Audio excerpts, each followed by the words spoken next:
know where to find it. I haven't looked. I haven't either, but I know I do. I can just look.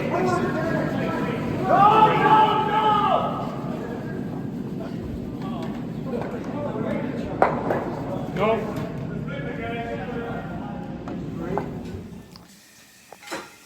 Hey, Dan. As you may have surmised, yesterday was the curling opener for the 2025-2026 season. Well, you knew that because you got all snarky on me on Facebook. Anyway,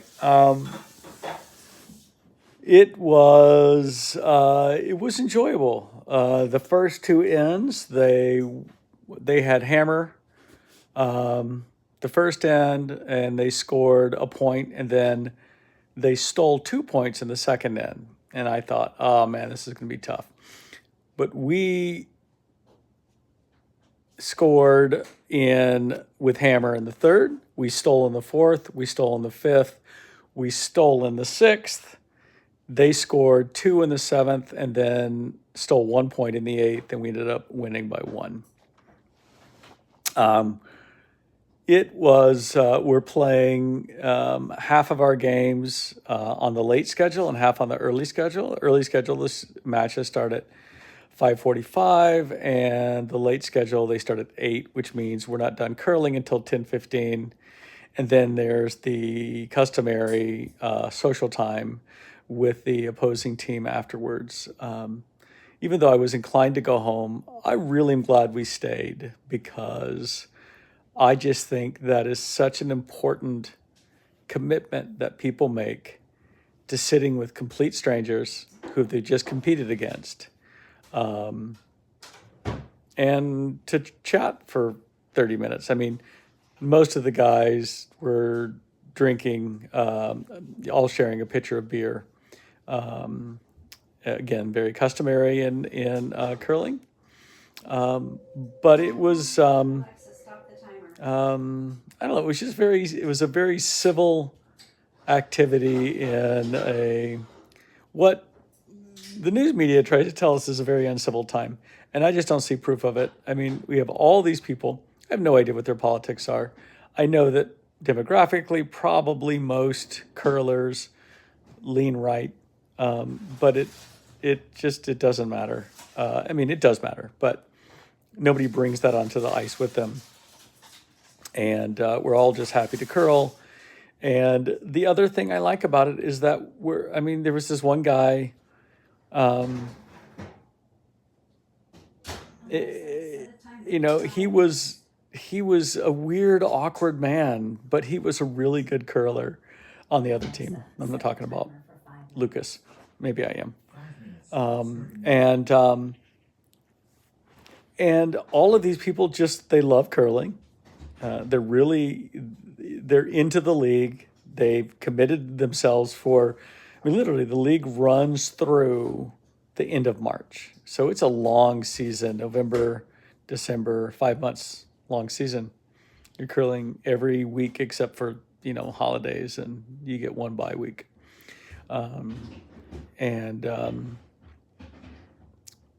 So I do like it from a cultural perspective, because I think it's what we're doing there is significantly more important than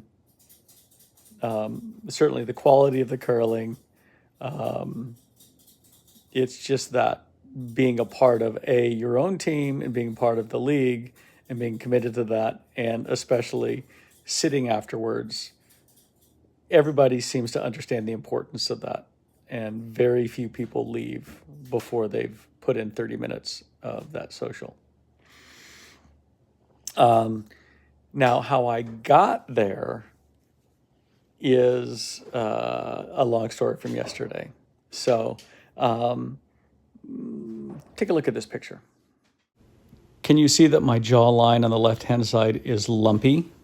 You may be able to even see it better here. Can you see that lump right there? And over here, no lump. Lump, no lump. So 5 days ago, Saturday night, I really was clenching my teeth, and which I do when I'm stressed at night when I'm sleeping or trying to sleep. And by Sunday morning when I woke up, even touching my teeth together lightly, it hurt so bad. Specifically, second molar from the back on the bottom. And I mean, it radiated the pain all the way down into my jaw. As it turns out, there's a nerve that runs right along your jawline, and it's just above the roots of your molars. And if you end up impacting your teeth, let's say you take a hit on one of your teeth for whatever reason, because we all do that, or like me, you clench, you end up with swelling beneath that root, which then impinges on that nerve, which is what the pain's from. So I couldn't even touch the top of my tooth without it really hurting. So for Sunday, trying to sleep, I could barely sleep through it.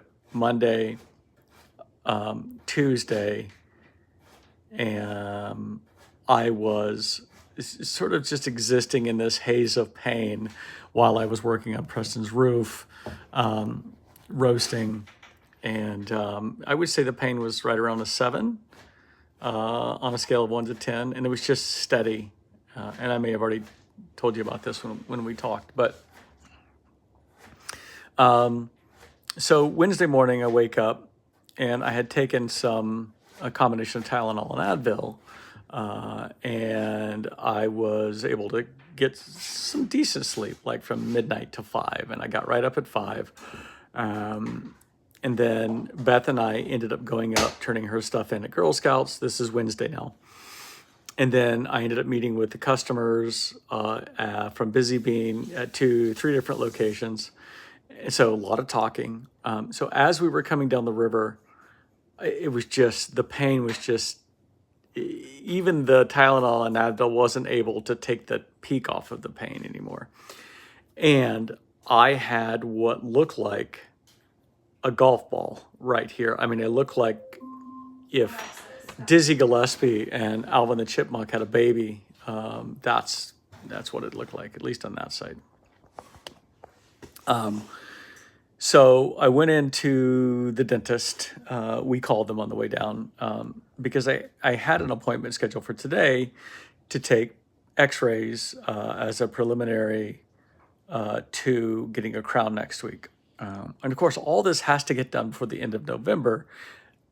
Actually, it has to get done before November 19th because that's when we leave for Thanksgiving, and we'll be out of the state until the 1st, at which point Beth will no longer have insurance for our family. So called the dentist, and he was able to squeeze us in. His name is Peter. He's an Arsenal fan. And he and his wife both used to come into Mugby on Huff Street all the time when they were students. Super nice guy. So we talked to him about we talked to him about football and Minnesota United, which, by the way, Preston and I have tickets for the third leg of the best of 3 playoff against Seattle. So it currently stands at 1-1. Anyway. So I got in, he took some x-rays, took some more x-rays, and could see that I have an infection at the base of that molar. So plan A was to immediately start on antibiotics. And then he said there also were a couple of cracks on that tooth. And his concern is once they remove the filling and do the root canal, the concern is that crack goes all the way through the tooth, in which case it's going to need to be extracted, a more complicated procedure, and he felt like that was best done by an endodontist. So I've been referred to an endodontist, and I now have an appointment over there next Wednesday. So crazy schedule. Preston and I go up to see Minnesota United on Saturday. Sunday's like a normal day, I guess. Then Monday and Tuesday are work days. Wednesday, I go to the endodontist and get a root canal or an extraction. And then Thursday, I fly to Georgia. I get in at 6:30.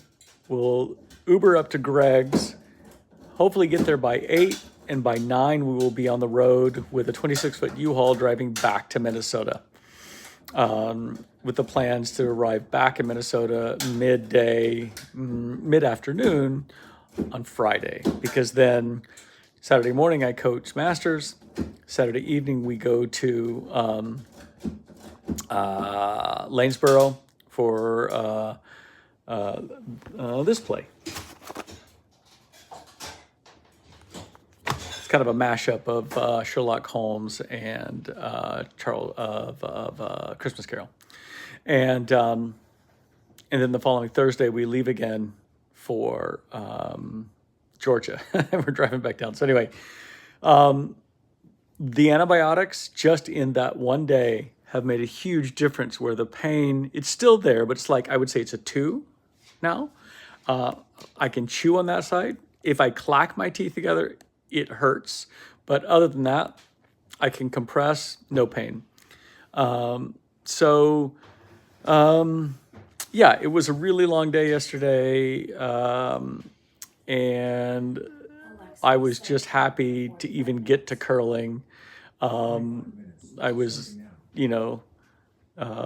pushing Tylenol and Advil, and I had started the antibiotics already. But it was a focusing through the pain curling event. But anyway, that was my day. Do you need any more than that? We did not celebrate Guy Fawkes, and we did not watch any fireworks. So, yeah, I guess I'm going to go and see if my newly emancipated wife needs any help in the kitchen. Do you get the irony of that? Her being emancipated, emancipated and in the kitchen. I think that was supposed to be funny. Anyway, Hilarious. that's my story, and I'm sticking to it.